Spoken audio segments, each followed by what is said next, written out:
Hello दोस्तों, स्वागत करता हूं आपका अपने YouTube चैनल स्टडी बजर के ऊपर। और जैसे कि हमने आपका फंडामेंटल राइट्स यानी कि मौलिक अधिकारों का जो चैप्टर है उसको हमने स्टार्ट किया हुआ है। और आज से पहले हमने जो फंडामेंटल राइट आपके चार आपके फंडामेंटल जो राइट है वो हम डिस्कस कर चुके हैं।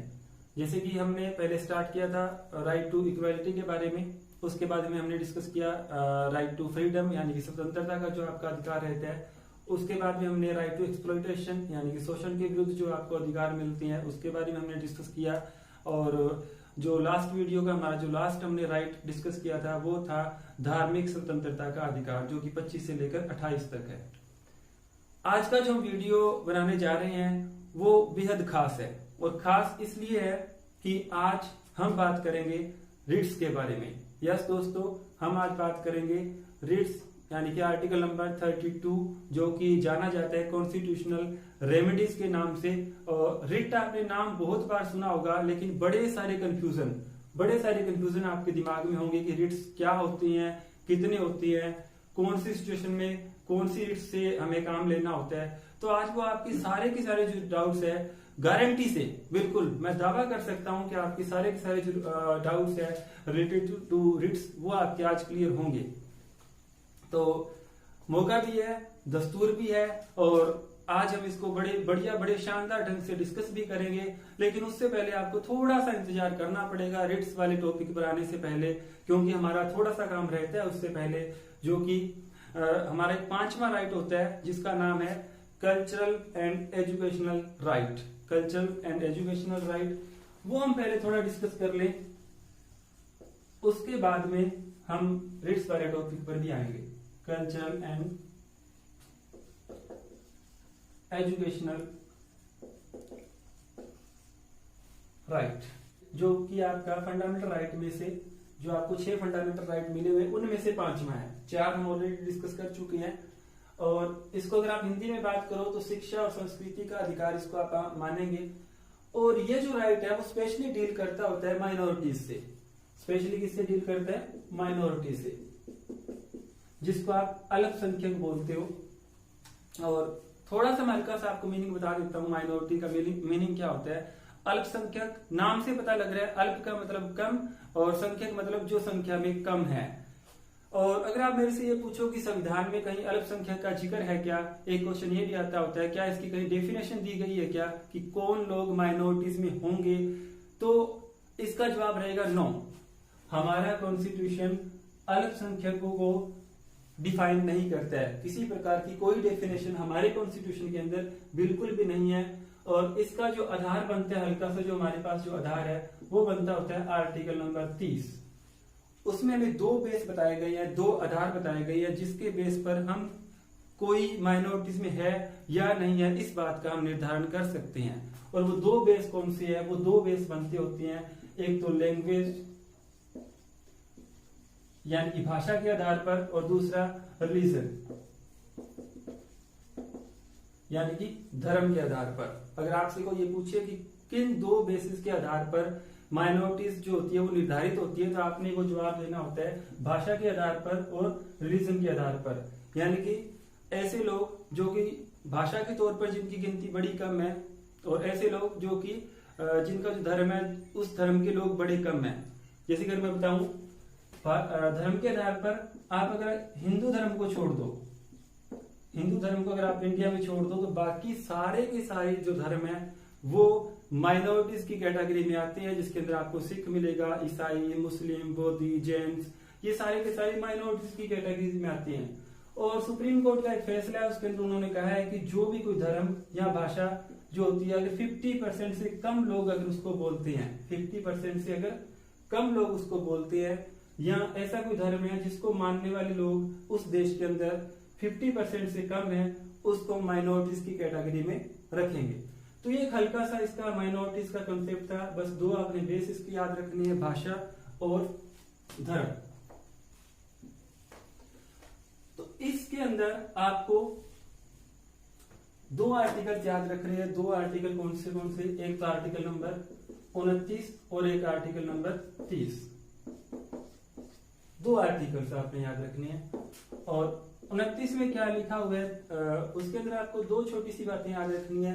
ये बात करता होता है, सिंपल इतना लिखा हुआ है कि जो इन मौलिक अधिकारों के तहत जो माइनॉरिटीज है उनके इंटरेस्ट को प्रोटेक्ट किया जाएगा, इनके इंटरेस्ट को यानी कि जो उनके हित होते हैं उनको प्रोटेक्ट किया जाएगा। सिंपल इसका मतलब क्या बनता होता है, आर्टिकल नंबर 29 बात करता होता है कि ये जो माइनॉरिटीज के जो लोग हैं यानी कि जिनकी संख्या बड़ी कम है, यानी कि ऐसे धर्म के लोग या ऐसी भाषा के जो लोग हैं जिनकी संख्या बड़ी कम है, उनको अपने कल्चर को प्रोटेक्ट करने का राइट रहेगा। इनको कैसे प्रोटेक्ट करेंगे, वो अपनी भाषा बोल सकते हैं, उनका जो भी धर्म है उसको ढंग से उसको मान सकते हैं। तो इस तरह से ये जो फंडामेंटल राइट है वो डील करता था माइनॉरिटीज के साथ, अल्पसंख्यक के साथ, और उनको ये पूरा राइट देता है, ये पूरा अधिकार देता है कि वो अपने धर्म को, अपनी भाषा को, अपने खान पान को, अपने पहरावे को बचा कर रखे और उसको जो है पूरी तरह से उसकी पूजा पाठ करे, अपना जो भी उनका धर्म होता है और अपनी भाषा को बोले।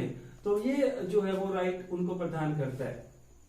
दूसरी बात इसमें यह लिखी हुई है कि जो भी माइनॉरिटीज के लोग हैं उनको किसी भी आधार पर उनके साथ किसी प्रकार का भेदभाव नहीं किया जाएगा। वो आधार आप याद रख सकते हो, उसके अंदर वो बात करता है लिंग के आधार पर, जाति के आधार पर या फिर धर्म के आधार पर, इन किसी भी आधारों पर इनके साथ किसी प्रकार का कोई भी भेदभाव जो है वो नहीं किया जाएगा। तो स्ट्रेट फॉरवर्ड क्वेश्चन आता होता है कि जो माइनॉरिटीज के जो राइट है वो कौन सी आर्टिकल के तहत जो है वो प्रोटेक्ट होती है, यानी कि जो अल्पसंख्यक जो लोग होते हैं उनके जो अधिकार होती है उनकी सुरक्षा कौन सा आर्टिकल करता होता है। तो आपका जवाब रहेगा आर्टिकल नंबर 29। ओके, इसके बाद हम बात करते हैं आर्टिकल नंबर 30 की। आर्टिकल नंबर 30 में क्या लिखा हुआ है, इसमें यह लिखा हुआ है कि जो माइनॉरिटीज के जो लोग होते हैं यानी कि जिनकी संख्या कम होती है धर्म के आधार पर या फिर भाषा के आधार पर, वो अपने एजुकेशनल जो इंस्टीट्यूशन होते हैं उनको सेटअप कर सकते हैं। एजुकेशनल इंस्टीट्यूशन जो होते हैं वो बना सकते हैं, ठीक है, बना लिए। उसके बाद उनमें वो और क्या कर सकते हैं, उसमें वो अपनी भाषा को बढ़ा सकते हैं, अपनी भाषा को बढ़ा सकते हैं, अपनी संस्कृति को बढ़ावा देने के लिए अपने तरह से कुछ सिलेबस जो है उसका निर्धारण कर सकते हैं कि हमने इसके अंदर ये कुछ पढ़ाना है। ठीक है कि वो जो भी नेशनल लेवल का जो भी उनका सिलेबस होता है उसको भी साथ में फॉलो करते हैं, लेकिन साथ में अपने कल्चर को भी वो जोड़ सकते हैं। तो ये बात थी आर्टिकल नंबर 30 के अंदर। नॉर्मली यहां से क्वेश्चन आता होता है बड़ी बात कि अल्पसंख्यकों को जो एजुकेशनल इंस्टीट्यूशन स्थापित करने का जो राइट मिलता होता है वो कौन से आर्टिकल के तहत आता है, वो रहेगा आपका आर्टिकल नंबर 30। बहुत इंपॉर्टेंट है, मोस्ट इंपॉर्टेंट, आप इसको टिक कर सकते हो। ओके, तो ये था आपका कल्चरल एंड एजुकेशनल का जो आपका राइट आपको मिलता है आर्टिकल नंबर 29 और 30 में आपने याद रखना है। इसके बाद देखिए पूरी तरह से एक सीक्वेंस चल रही है, हम उस सीक्वेंस को तोड़ेंगे नहीं बिल्कुल भी।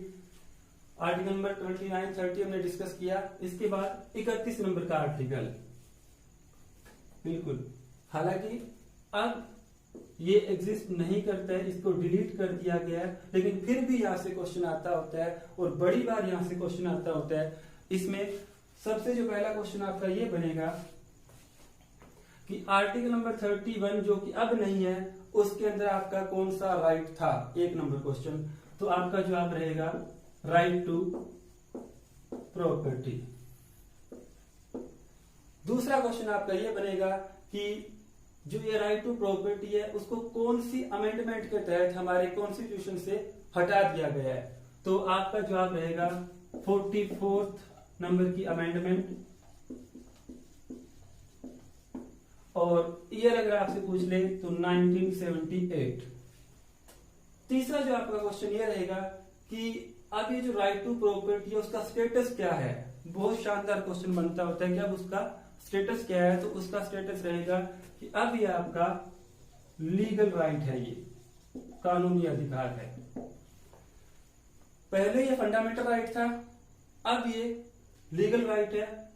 आप मेरे से ये क्वेश्चन पुट कर सकते हो कि सर इसमें फर्क क्या हुआ, लीगल राइट और फंडामेंटल राइट में फर्क क्या होता है। बहुत शानदार क्वेश्चन आपका बन सकता है ये। और इसमें फर्क होता है कि जो फंडामेंटल राइट आपके रहते हैं और अगर मैं लीगल राइट की अगर मैं बात करूं इनमें फर्क क्या होता है। देखिए राइट टू प्रॉपर्टी को डिलीट करने की जरूरत क्या पड़ी, हल्की सी हम इसके ऊपर एक डिस्कशन कर लेते हैं। देखिए, हमारा जो एक कंट्री है वो एक सोशलिस्ट कंट्री है और कल्याणकारी राज्य है। कोशिश सरकार की रहती है कि सभी लोगों को जो है बराबरी का अधिकार मिले, या जो आमदन का जो गैप है उसको कम से कम किया जाए। लेकिन इस कोशिश में या इस काम में, इस सरकार के इस काम में बाधा बन रहा था ये राइट टू प्रॉपर्टी जो कि फंडामेंटल राइट था नागरिकों का। इसमें हो क्या रहा था कि जो बंदा अमीर था वो अमीर होते जा रहा था, जो गरीब था वो गरीब होते जा रहा था, और किसी के पास बहुत ज्यादा प्रॉपर्टी थी तो सरकार के पास ऐसा कोई जरिया नहीं था कि उसको किसी प्रकार से डिस्ट्रीब्यूट किया जा सके। तो इसी बाधा को खत्म करने के लिए सरकार ने क्या किया, इस फंडामेंटल राइट को डिलीट कर दिया और इसको एक सिंपल लीगल राइट यानी कि सिंपल आपका कानूनी अधिकार बना दिया गया। ठीक है, तो उससे फर्क क्या पड़ता है, इससे फर्क ये पड़ता है कि फंडामेंटल राइट में चेंज करना बड़ा मुश्किल होता है। फंडामेंटल राइट में चेंज करना बड़ा मुश्किल होता है। अगर पार्लियामेंट ने अगर इसमें चेंज करना है तो उसको 2/3 बहुमत से कोई बिल पारित करना होगा, उस बिल को, अमेंडमेंट बिल को 2/3 बहुमत से। और लीगल राइट को अगर चेंज करना है तो क्या होता है, सिंपल बहुमत से भी इसको चेंज कर सकती है और इसके अलावा सिंपल सा एक ऑर्डर निकालकर इसको चेंज किया जा सकता है। तो इसीलिए सरकार ने क्या किया, इसको फंडामेंटल राइट से हटाकर एक सिंपल लीगल राइट जो वो घोषित कर दिया। तो ये आपकी कुछ क्वेश्चन आर्टिकल 31 से बन सकते हैं, इसको आपने याद रखना है। तो ये था आपका आर्टिकल नंबर 31, और इसके अंदर आपने एक छोटी सी बात और याद रख लेनी है, और वो ये रख लेनी है कि ये जो अमेंडमेंट हुआ था आपका 44 नंबर का, वो हुआ था मोरारजी देसाई के टाइम पर। मोरारजी देसाई, देखो कितना बढ़िया क्वेश्चन बन सकता है कि जिस टाइम पर आपका राइट टू प्रॉपर्टी जो है उसको फंडामेंटल राइट की लिस्ट से हटाया गया था, उस टाइम पर सरकार किसकी थी, तो सरकार थी मोरारजी देसाई की, यानी कि वो उस टाइम पर प्रधानमंत्री थे। और इसके लिए एक और इंटरेस्टिंग सी बात, ये ऐसे पर्सन है जो कि हमारे देश में पहले गैर कांग्रेसी प्रधानमंत्री हुए हैं। तो पूछा जा सकता है आपसे ये भी कि ऐसे प्रधानमंत्री का नाम बताइए जो कि गैर कांग्रेसी थे पहले ऐसे प्रधानमंत्री, तो उनका नाम रहेगा मोरारजी देसाई। और अब वो टॉपिक जिसका आपको सभी को बेसब्री से इंतजार था, रिट्स के बारे में, और उसको अब आज हम डिस्कस करेंगे बड़े शानदार तरीके से, बड़े आराम से और बहुत ही सिंपल लैंग्वेज के अंदर, बड़े आरामदायक तरीके से, कोई दिक्कत वाली बात नहीं है। ये भी आपका छठा फंडामेंटल राइट्स ही बनता है। जो रिट्स है वो आपके फंडामेंटल राइट्स के अंदर ही आती है। छोटा सा आप एक और कंसेप्ट समझिए इसके अंदर। देखिए, हमें राइट्स दे दिए गए, कोई दिक्कत वाली बात नहीं है, लेकिन ये राइट्स तब तक किसी काम के नहीं है जब तक इनको प्राप्त करने के लिए हमारे पास किसी प्रकार की कोई प्रोविजन नहीं है। बस इनको समझने के लिए आपने एक इतनी सी बात को याद रखना है कि इन फंडामेंटल राइट्स को अगर हम नहीं प्राप्त कर पाते हैं तो क्या हमारे पास ऐसा कोई साधन है क्या ऐसा कोई जरिया है क्या जिसके जरिए हम सुप्रीम कोर्ट में या फिर हाई कोर्ट में जाकर या किसी भी अदालत में जाकर हमें डिमांड कर पाए कि हमें हमारे फंडामेंटल जो राइट है वो नहीं मिल पा रहे हैं जो हमें संविधान के द्वारा दिए गए हैं। बिल्कुल। तो ये जो आर्टिकल नंबर 32 है जो कि आपका 6 फंडामेंटल राइट्स भी बनता है, और इसका नाम रहेगा आपका right to constitutional remedies. Hindi में अगर बात करूं तो संवैधानिक उपचारों का अधिकार ये रहेगा। और इसके अंदर एक ही आर्टिकल है और इसी आर्टिकल के अंदर हमें ये बताया गया है कि हम किस तरह से इसको प्राप्त कर सकते हैं। अगर हमारे फंडामेंटल राइट कहीं भी वॉयलेट होते हैं तो हम इसको किस तरह से प्राप्त कर सकते हैं। तो रिट वाला टॉपिक करने के लिए हमें 2 बातें ध्यान में रखनी है। इसके अंदर 2 आर्टिकल्स आपने याद रखनी है, आर्टिकल नंबर 32 और साथ ही साथ आर्टिकल नंबर 226। तो सबसे पहला क्वेश्चन आपका ये बनेगा इसके अंदर जो फेमस है, जो कि बड़ी बार पूछा जाता है कि जो रिट है वो जारी करने का अधिकार किसका होता है। रिट जारी करने का अधिकार किसका होता है, तो आपने याद रखना है वो सुप्रीम कोर्ट का भी होता है और हाई कोर्ट का भी होता है। इनके अलावा किसी भी कोर्ट के पास ये अधिकार नहीं होता कि वो रिट को जारी कर सके। हाँ, लेकिन इसके अंदर आपने वही आर्टिकल नंबर जरूर याद रखना है। अगर सुप्रीम कोर्ट रिट जारी कर रही है तो वो आर्टिकल नंबर 32 का प्रयोग कर रही है, और अगर हाई कोर्ट रिट को जारी कर रही है तो आर्टिकल नंबर 226 का प्रयोग कर रही है। ओके, तो इसमें एक क्वेश्चन ये भी बनता है कि सुप्रीम कोर्ट को ज्यादा राइट है रिट जारी करने का या फिर हाई कोर्ट को ज्यादा राइट है रिट जारी करने का। तो जाहिर सी बात है, आपको जरूर लगेगा कि इसमें कोई पूछने वाली बात नहीं है, इसमें कोई दिक्कत वाली बात नहीं है, क्योंकि सुप्रीम कोर्ट का राइट ज्यादा ही होगा। आपको ऐसा लग सकता है और लगना जायज भी है, क्योंकि हमारे देश के अंदर सुप्रीम कोर्ट सबसे ऊपर होती है, तो जाहिर सी बात है कि उसका राइट ज्यादा आपको लग सकता है। लेकिन नहीं, बिल्कुल नहीं दोस्तों, आप बिल्कुल गलत सोच रहे हो। सुप्रीम कोर्ट का राइट यहाँ पर कम होता है और हाई कोर्ट का राइट जो वो ज्यादा होता है, सिर्फ रिट जारी करने के मामले में। ध्यान से सुनिए, सिर्फ रिट जारी करने के मामले में जो हमारी हाई कोर्ट होती है उसका अधिकार क्षेत्र सुप्रीम कोर्ट के मुकाबले ज्यादा होता है। क्यों ज्यादा होता है वो आपको मैं बता देता हूं कि जो हमारी ये सुप्रीम कोर्ट है वो सिर्फ फंडामेंटल राइट के लिए रिट जारी कर सकती है, और ये जो हाई कोर्ट है वो फंडामेंटल राइट के लिए तो रिट जारी करती है, प्लस अगर आपका कोई लीगल राइट, अगर आपका सिंपल कोई कानूनी अधिकार जो है जो कि फंडामेंटल राइट की कैटेगरी में नहीं आता है, यानी कि राइट टू प्रॉपर्टी आप ले लीजिए, उसका भी अगर वॉयलेशन होता है, वो राइट भी अगर आपको ढंग से नहीं मिलता है या किसी के द्वारा वॉयलेट किया गया है, तो उसके लिए आप क्या करोगे, आप हाई कोर्ट के पास जा सकते हो, सुप्रीम कोर्ट के पास नहीं जा सकते हो। सुप्रीम कोर्ट के पास आप सिर्फ तब जा सकते हो सीधा जब आपका कोई फंडामेंटल राइट जो है वो वॉयलेट हुआ हो, अदरवाइज आपके पास कोई राइट नहीं होता कि आप डायरेक्ट सुप्रीम कोर्ट के पास जाओ। हाँ, अपील की जा सकती है, बिल्कुल अपील की जा सकती है। अगर आपका राइट टू प्रॉपर्टी जो है वो वॉयलेट हुआ है, जो कि एक लीगल राइट है, तो वो आपको राइट देता है कि आप पहले हाई कोर्ट के पास जाइए। अगर वहां से आपकी सुनवाई ढंग से नहीं होती है या आप उससे संतुष्ट नहीं होते हो तो आप सुप्रीम कोर्ट के पास जा सकते हो, उसमें कोई दिक्कत वाली बात नहीं है। लेकिन स्टार्ट आपको यहीं से करना पड़ेगा। दो बातें आपने याद रखनी है, सुप्रीम कोर्ट और हाई कोर्ट दोनों को राइट होता है रिट जारी करने का। और इसके बाद हम बात करेंगे उन 5 रिट्स के बारे में जो कि जारी किए जाते हैं। पहले तो आप रिट का एक सिंपल मीनिंग समझिए, क्या होता है रिट का सिंपल मीनिंग होता है न्याय आदेश। न्याय आदेश यानी कि एक आदेश जारी किया जाता है जिसको आप रिट के नाम से जानते हो, और वो 5 तरह के होते हैं। वो 5 तरह के कौन से होते हैं, स्टार्ट हम करते हैं। First, habeas corpus. Habeas corpus, इसको आप बोल सकते हो, और ये लैटिन भाषा का शब्द होता है। बड़ी बार ये भी क्वेश्चन आता होता है कि जो हाबिस कोर्प्स ये वर्ड है वो कौन सी भाषा से लिया गया है, तो आपका जवाब रहेगा लैटिन से। लैटिन भाषा का ये शब्द है, और हिंदी में अगर मैं इसका अनुवाद करूं तो इसका अनुवाद ये बनेगा कि सशरीर पेश किया जाए। सशरीर पेश किया जाए यानी कि प्रेजेंट द बॉडी।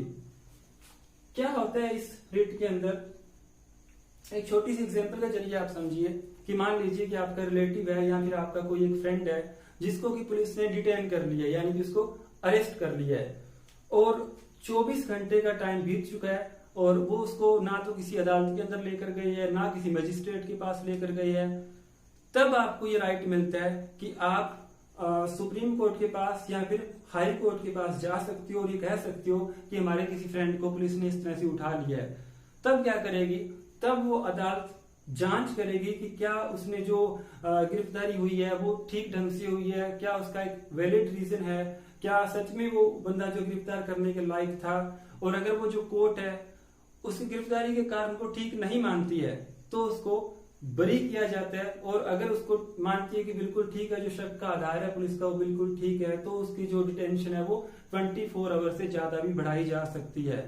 तो आपने इसमें सिर्फ इतना समझना है कि किसी भी बंदे को बिना कानूनी सुनवाई के 24 आवर से ज्यादा डिटेन नहीं किया जा सकता। ये आपका जो रोक लगाती है कि इलीगल तौर पर आपकी गिरफ्तारी जो है वो नहीं की जा सकती, और अगर कर लेते हैं तो आपको 24 घंटे के अंदर अंदर किसी भी पास वाली अदालत के अंदर या फिर मैजिस्ट्रेट के सामने पेश करना होगा। ये आपका फंडामेंटल राइट बनते हैं। और अगर इस तरह से आपको कोई भी डिटेन करते हैं तो आप इस रिट के जरिए उसको जो है रिहा करवा सकते हो अपने किसी फ्रेंड को। तो ये थी आपकी फर्स्ट रिट। उसके बाद में सेकंड जो है वो रहेगी आपकी मैंडेमस, और इसका सिंपल मीनिंग आपने इस तरह से याद रखना है। एक वर्ड इसकी ब्रैकेट में आप नोट कर सकते हो, टू मेंटेन। टू मेंटेन इसमें क्या होता है, ये नॉर्मली जो आपके पब्लिक ऑफिसर होते हैं, जो सार्वजनिक जो अधिकारी होते हैं, सरकारी जो कर्मचारी होते हैं, उनके खिलाफ ही रिट जारी की जाती है। और कब की जाती है, जब वो अपना काम ठीक ढंग से नहीं कर रहे होते। बिल्कुल, जब भी गवर्नमेंट ऑफिशियल जो होते हैं वो ठीक ढंग से अपना काम नहीं कर रहे होते, तो आपके पास एक राइट होता है, आपके पास ये राइट होता है कि आप हाई कोर्ट में या सुप्रीम कोर्ट में जा सकते हो कि ये जो गवर्नमेंट ऑफिशियल है वो ठीक ढंग से काम नहीं कर रही है। फिर क्या करेगा, फिर सुप्रीम कोर्ट या फिर हाई कोर्ट एक रिट जारी करता है उस गवर्नमेंट ऑफिशियल के अगेंस्ट, और उसको कहता है कि भाई तुम अपना काम ठीक ढंग से कर। तो इसीलिए मैंने ये शब्द लिखा है टू मेंटेन, यानी कि अपना काम ठीक ढंग से करके रख। नेक्स्ट आपकी रिट रहेगी वो रहेगी प्रोहिबिशन। याद रखने के लिए आप इसके अंदर एक वर्ड ऐड कर सकती हो, रोकना। रोकने का मतलब क्या होता है कि सुप्रीम कोर्ट या फिर हाई कोर्ट, या आप यूं कहिए कि सुप्रीम कोर्ट या हाई कोर्ट में से अगर ये लगता है किसी नीचे वाली अदालत में कोई इस तरह का मामला चल रहा है जो कि उसके अधिकार क्षेत्र में नहीं आता है। अब देखिए, सुप्रीम कोर्ट का एक अपना अधिकार क्षेत्र होता है, हाई कोर्ट का अपना होता है, जो नीचे डिस्ट्रिक्ट कोर्ट होती है उसका एक अपना अधिकार क्षेत्र होता है, जिसके अंदर रहकर उनको काम करना होता है, यानी कि उससे अपने दायरे से बाहर जाकर कोई भी काम जो है वो नहीं कर सकते हैं। लेकिन वो इस तरह से अगर दायरे से बाहर जाने की कोशिश करती है कोई भी अदालत इस तरह से, तो ऊपर वाली जो अदालतें होती है वो उनके खिलाफ रिट जारी कर सकती है। और वो रिट कौन जारी करेगा, रिट या तो सुप्रीम कोर्ट जारी कर सकती है या फिर हाई कोर्ट जारी कर सकती है। और उसमें ये कहा जाता है कि आप इस केस की जो सुनवाई है वो यहीं पर रोक दीजिए, यानी कि प्रोहिबिट कर दीजिए। और इसके ब्रैकेट में आप फॉरबिड भी लिख सकते हो, जिसका मतलब भी क्या होता है, रोकना होता है। बिल्कुल,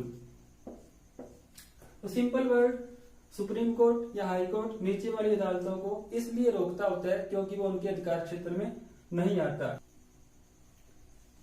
चौथा जो आपकी रिट बनती है वो बनती है सर्शियरी। सर्शियरी सारे के सारे लैटिन वर्ड्स है, हो सकता है आपको इसको सुनने में कुछ अटपटा लगता हो, लेकिन आपने इनकी मीनिंग जो है वो आसान भाषा में याद रख लेने हैं। और आपको कंफ्यूजन ये हो रही होगी कि हम जो बात कर रहे हैं इसके अंदर क्वेश्चन क्या बनेगा। क्वेश्चन बेहद शानदार बनते होते हैं। जैसे कि पहला क्वेश्चन आपका ये कितना अच्छा बन सकता है कि हमारे कॉन्स्टिट्यूशन के अंदर कितने प्रकार के रिट्स की बात की गई है, तो आपका जवाब रहेगा 5 तरह की रिट जो है वो हमारे कॉन्स्टिट्यूशन के अंदर हमें बताई गई है। ओके, दूसरा क्वेश्चन कितना बढ़िया ये बन सकता होता है कि आपको वो कोई सिचुएशन देगा कि इस तरह की सिचुएशन क्रिएट हो गई है, अब आप कौन सी रिट का सहारा लेकर सुप्रीम कोर्ट में या फिर हाई कोर्ट में जाओगे। जैसे कि फॉर एग्जांपल वो आपको ये सिचुएशन क्रिएट करता है आपके सामने एग्जामिनर कि कोई सरकारी अधिकारी है जो कि ठीक ढंग से काम नहीं करता है, तो आप कौन सी रिट का सहारा लेकर उसके खिलाफ जो अपनी शिकायत दर्ज कराओगे सुप्रीम कोर्ट में या फिर हाई कोर्ट में। तो आपका देखो कितना बढ़िया जवाब बनेगा मेंडेमस, क्योंकि आपको याद है टू मेंटेन, यहां से आपको याद आएगा कि उस बंदे को अपना काम मेंटेन करके रखना चाहिए था और उसने अपना काम मेंटेन नहीं किया, तो मैं जो मेंडेमस नाम की जो रिट है उसका सहारा हम ले सकते हैं। इस तरह के क्वेश्चन बनते होते हैं। सर्शियरी जो रिट है आपकी चौथी, उसको याद रखने के लिए आप इसके सामने लिख लीजिए to be certified. To be certified यानी कि प्रमाणित कीजिए। और ये रिट कब काम में आती है, ये रिट तब काम में आती होती है जब कोई नीचे वाली जो अदालत होती है, यानी कि हाई कोर्ट या फिर हाई कोर्ट के नीचे डिस्ट्रिक्ट कोर्ट या डिस्ट्रिक्ट कोर्ट के नीचे सेशन कोर्ट आपकी होती है, वो कोई मामले की सुनवाई कर रही होती है और उसका अपना फैसला जो सुना देती है, लेकिन आप उस फैसले से संतुष्ट नहीं होते हो और आप ऊपर वाली जो कोर्ट के अंदर अपनी अपील करते हो। तब क्या होता है, तब जो ऊपर वाली अदालतें होती है, जो भी सीनियर अदालत होती है, जहां पर भी अपनी आप अपील लेकर जाती हो, वो इस कोर्ट से जिसने वो फैसला सुनाया उससे पूछती है कि आपने किस चीज को आधार बनाकर, यानी किन सबूतों और गवाहों को मद्देनजर रखते हुए आपने अपना फैसला सुनाया है, आप उसको सर्टिफाइड कीजिए। और वो सारे के सारे जो डॉक्यूमेंट्स है, जो सारे के सारे जो उनसे रिलेटेड जो भी गवाह होते हैं, उनको वो अपने पास, जो भी रिकॉर्ड होती है वो अपने पास मंगवा सकती है। इसको कहा जाता है टू बी सर्टिफाइड, यानी कि आप उस फैसले को प्रमाणित कीजिए, ये कहा जाता है सर्टिफिकेट के रिट के साथ। तो कई बार इन दोनों में जो है फर्क पूछा जाता है, प्रोहिबिशन और सर्टिफिकेट के अंदर फर्क क्या होगा। दोनों ही अदालतों से रिलेटेड है, दोनों ही आपकी केस की सुनवाई से रिलेटेड है, इसमें कोई दिक्कत वाली बात नहीं है।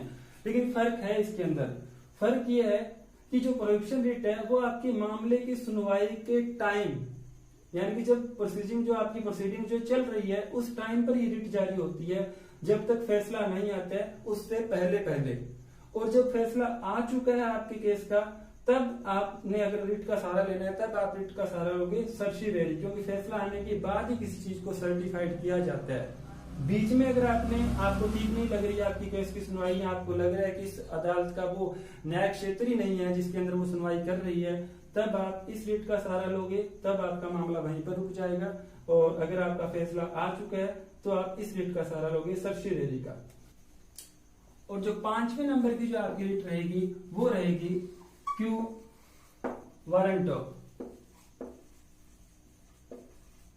क्यू वारंटो याद कैसे रखोगे, इसके लिए आप ब्रैकेट में, मैंने सभी रिट्स के सामने एक ब्रैकेट में कुछ ना कुछ लिखा हुआ है, और वो जो वर्ड है वो आपकी हेल्प करेगा कि आप उस रिट का क्या मायना होता है, कब वो काम में आती है, तब आपको उन वर्ड से आपको हेल्प मिलेगी। इस क्यू से आप ये क्यों याद रख सकते हो, क्यू से क्यों। इसमें क्या होता है कि अगर कोई भी सरकारी अधिकारी है, उसने कोई भी किसी भी प्रकार का अपना एक ऑफिस जो वो ग्रहण कर रखा है, और आपको लगता है कि बंदा उसके लिए ऑथोराइज नहीं है, यानी कि उसकी वो योग्यता नहीं बनती, वो एलिजिबिलिटी नहीं बनती, वो किसी अनअधिकृत रूप से, इलीगल रूप से उसने उस ऑफिस के ऊपर अपना कब्जा कर रखा है, या उस तरह से वो ठीक नहीं है बंदा, तो आप क्या कर सकते हो, इस रिट का सहारा लेकर आप सुप्रीम कोर्ट या फिर हाई कोर्ट में जा सकते हो, या फिर वो जो कोर्ट है वो खुद इस बात का संज्ञान ले सकती है कि आप ये जो काम कर रहे हो, आप ये जो ऑफिस संभाल रहे हो, क्या आपके पास इसकी अथॉरिटी है, क्या आप इसकी सारी एलिजिबिलिटीज जो पूरी करते हो क्या। तो ये रिट तब जारी की जाती है जब कोई सरकारी अधिकारी जो होता है वो अपने अधिकार क्षेत्र से बाहर जाकर काम करता होता है। नॉर्मली इस रिट का सहारा तब लिया जाता है। इसकी एक क्विक रिवीजन हम कर लेते हैं with the help of this words, जो कि मैंने इन ब्रैकेट्स के अंदर लिखे हैं, जो कि आपको काम आएंगे। तो यहां मैं लिख देता हूं प्रेजेंट द बॉडी। ये ब्रैकेट वाले जो वर्ड्स हैं वो आपकी बड़ी हेल्प करेंगे जब आपको क्वेश्चन पेपर के अंदर जब ये क्वेश्चन मिलेगा कि कोई सिचुएशन आपके सामने क्रिएट की जाएगी और आपसे पूछा जाएगा कि तब आप कौन सी रिट का सहारा लोगे। हबिस्कोप्स यानी कि प्रेजेंट द बॉडी, इसके अंदर वो 24 आवर वाली बात कि आपको 24 घंटे के अंदर अंदर उस बॉडी को पेश करना होगा। 24 घंटे से ज्यादा आप किसी को डिटेन नहीं रख सकते without the proceeding of court. दूसरे जो है वो थी मैंडेमस, एम से आप टू मेंटेन याद रख सकते हो, यानी कि आपने सारा काम मेंटेन करके रखना है, और अगर किसी गवर्नमेंट ऑफिशियल ने अपना काम जो है वो मेंटेन नहीं करके रखा तो उसके खिलाफ में ये जो रिट है वो जारी की जाती है। प्रोहिबिशन इसका मीनिंग ही रोकना होता है, क्योंकि फॉरबिड इसका मीनिंग बनता है, इसका मतलब रोकना, रोकने का मतलब अगर कोई कोर्ट जो है वो अपने अधिकार क्षेत्र से बाहर जाकर किसी मामले की सुनवाई करती है तो उस मामले की जो सुनवाई है वो रोकी जा सकती है। सर्टिफिकेट सी से आप सर्टिफाइड याद रख सकते हो, टू बी सर्टिफाइड, यानी कि अगर किसी कोर्ट ने अपना फैसला सुना दिया है तो ऊपर वाली जो कोर्ट होती है वो उनसे उसको प्रमाणित करने को कहती है, वो कहती है कि आप उसको सर्टिफाइड कीजिए। ओके, क्यों से मैंने आपको बताया, क्यों का मतलब ये होता है कि आप ये जो काम है वो क्यों कर रहे हो, क्या आपके पास ये अथॉरिटी है क्या। इसके अंदर कोई भी गवर्नमेंट जो ऑफिशियल होते हैं, जो कोई भी अधिकारी होते हैं, वो अपने अधिकार क्षेत्र से अगर बाहर जाकर काम करते हैं तो कोर्ट ये पूछ सकती है कि आपके पास ये काम करने की अथॉरिटी है क्या। ये था आपका रिट का कॉन्सेप्ट आर्टिकल नंबर 32, और जो कि बेहद शानदार रहता है, और यहाँ से जो क्वेश्चन आने की उम्मीद होती है वो बहुत ज्यादा होती है। इसके बाद आपके जो आर्टिकल्स रहते हैं, आर्टिकल 33, 34 एंड 35, इनमें क्या होता है?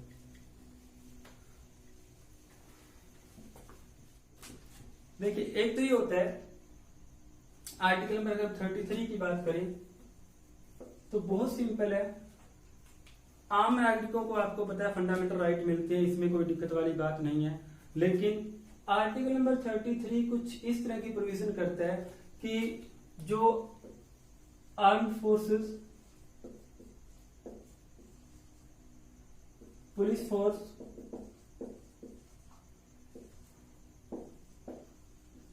पैरामिलिट्री फोर्स,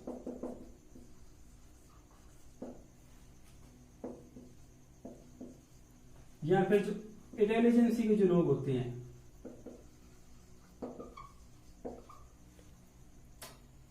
इंटेलिजेंस एजेंसीज, इन 4 क्षेत्रों के जो लोग होते हैं, इनको फंडामेंटल राइट उस तरह से नहीं मिलते जिस तरह से नॉर्मल जो सिटीजन होते हैं, जो हम जो लोग होते हैं, उनको जिस तरह से मिलते हैं। कुछ इनके ऊपर कुछ रोकें लगी होती है, वो उस तरह से सामने आकर अपने विचार प्रस्तुत नहीं कर सकते जिस तरह से हम लोग कर सकते हैं। तो आर्टिकल नंबर 33 इन लोगों के ऊपर कुछ रोक लगाते हैं कि वो अपने फंडामेंटल राइट को उस तरह से एंजॉय नहीं कर पाते हैं। तो यहाँ से कोई बहुत ज्यादा इंपॉर्टेंट क्वेश्चन नहीं निकल कर आता, लेकिन फिर भी क्योंकि आप स्टडी बजट के ऊपर हो तो आपका ये फंडामेंटल राइट बनता है बिल्कुल कि आपको कुछ एक्स्ट्रा मिले यहाँ से। तो आर्टिकल नंबर 33 ये रहेगा आपका। और इसके बाद में 34 है, वो बात करता होता है मार्शल लॉ की। वो बात करता है मार्शल लॉ की। मार्शल लॉ जो होता है वो आपका राष्ट्रीय आपातकाल से थोड़ा अलग होता है, लेकिन आपने सिर्फ इतना याद रखना है, मार्शल लॉ, और इसके तहत आपके जो फंडामेंटल राइट है वो रिस्ट्रिक्ट किए जाते हैं, यानी कि उनके ऊपर कुछ रोक लग जाती है। बस आपने आर्टिकल 34 के अंदर सिर्फ इतना याद रखना है। और आर्टिकल नंबर जो 35 है वो बहुत इंपॉर्टेंट है, यहां से क्वेश्चन आ सकता है, यहां से क्वेश्चन बिल्कुल आ सकता है। वो क्या करता है, वो फंडामेंटल जो आपके राइट्स हैं उनको रेगुलेट करने का काम करता है। ये वर्ड आप याद रखिएगा, उनको रेगुलेट करने का काम करता है। यानी कि आपको बताया, जैसे हमने बात की कि आर्टिकल नंबर 31 जो है उसको डिलीट कर दिया गया है, उसको संशोधित कर दिया गया है, तो तब ये आर्टिकल नंबर 35 कहीं ना कहीं उसका बेस बनता है। इसके अलावा आपको पता है कि जो आर्टिकल नंबर आपका 17 है, इसके अलावा आर्टिकल नंबर 23 है। आर्टिकल नंबर 17 जो है छुआछूत की रोकथाम करता है, और अगर कोई बंदा छुआछूत का दोषी पाया जाता है उस कानून के विरुद्ध, तो उसके लिए जो सजा का प्रावधान जो करने का राइट होता है वो पार्लियामेंट का होता है। आर्टिकल नंबर 23 के अंदर आपको पता है ये बात करता होता है कि किसी से हम फोर्स लेबर नहीं करा सकते, और अगर इस तरह से कोई दोषी पाया जाता है, किसी ने फोर्स लेबर कराई हो, तो उसके लिए जो सजा का निर्धारण करने का जो काम होता है वो भी हमारी पार्लियामेंट करती होती है। तो आपने इन शॉर्ट ये याद रखना है कि अगर कोई भी फंडामेंटल राइट है, अगर आपका कोई फंडामेंटल राइट वायलेट होता है, उसके तहत कोई बंदा अगर दोषी पाया जाता है, तो सजा का निर्धारण करने का जो राइट रहेगा वो रहेगा हमारी पार्लियामेंट के पास। तो इसी के साथ ये जो आपका फंडामेंटल राइट यानी कि जो मौलिक अधिकार थे, हमने इसको बहुत डिटेल में डिस्कस किया है, बहुत अच्छे ढंग से डिस्कस किया है, और अपनी तरफ से मैंने पूरी मेहनत की है। बाकी आपका जो फीडबैक है वो हमें बताएगा, वो हमें प्रेरित करेगा कि हम आगे आने वाले टाइम में किस तरह की वीडियो जो आपके लिए लेकर आए। और आपने अपना इतना प्यार दिया, स्नेह दिया, इसका मैं आपके लिए आपको तहे दिल से शुक्रगुजार हूँ आपका। और इसी तरह से आप हमारे चैनल के साथ बने रहिएगा। और अगर आपको ये वीडियोस हमारी अच्छी लग रही है तो आप चैनल को सब्सक्राइब कीजिए, शेयर कीजिए, लाइक कीजिए। और किसी प्रकार की अगर आपको क्वेरी लगती है, किसी प्रकार का कोई डाउट लगता है, तो आप बिना किसी झिझक के आप यहाँ पर कमेंट कर सकते हैं कमेंट बॉक्स में जाकर, और हम आपकी जो वैल्यूएबल जो फीडबैक्स है उनका जो है हम स्वागत। Thank you.